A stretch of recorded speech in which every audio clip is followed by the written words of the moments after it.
travail, c'est-à-dire accès à l'emploi, accès aux revenus et réduction de la pauvreté. Oui. Donc, Yasmine Abdelaziz, notre spécialiste dans le domaine du développement durable, mais aussi dans la transition énergétique. Je dois vous remercier infiniment pour de telles explications, de tels éclaircissements de votre part. Donc, actuellement, je dois vous laisser avec un bref de la part de notre envoyé spécial, Noura Ala, qui se trouve actuellement à Sharm el-Sheikh pour faire une couverture tout à fait spéciale au Forum mondial de la jeunesse.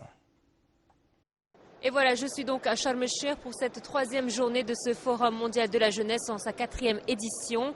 Aujourd'hui, plusieurs sessions sont prévues, notamment concernant différents sujets. Nous allons continuer de parler de l'avenir post-Covid. Évidemment sous différents angles, on va parler de l'économie post-Covid, de l'éducation post-Covid.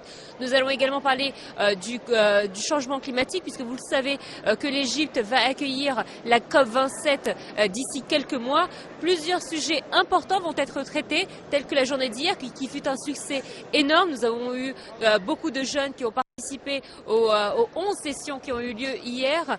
Parmi les plus importantes figuraient les technologies nouvelles et le futur de l'avenir, enfin le futur numérique que nous avons vu hier et qui a eu un succès important parmi les jeunes. Aujourd'hui, nous allons poursuivre cette 3e journée qui est la dernière journée également des sessions, car vous le savez, demain aura lieu la cérémonie de clôture durant cette journée de jeudi. Mais aujourd'hui, donc, tout le monde va profiter de ces sessions informatives qui vont parler des sujets que je vous ai cités auparavant. Et bien entendu, nous serons avec vous en temps et en heure pour vous diffuser les interventions non seulement des conférenciers, mais aussi des jeunes qui sont venus des 4 coins du monde. Voilà, c'était Noura Aleh pour Nile TV International.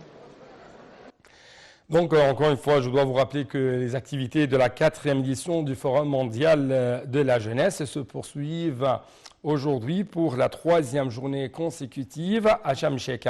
En fait, hier, lors d'une intervention devant la séance intitulée « Simulation du Conseil des droits de l'homme des Nations Unies », le président Abdel Fattah al-Sisi avait déclaré que la lutte contre les épidémies, les maladies dangereuses et la superpopulation ainsi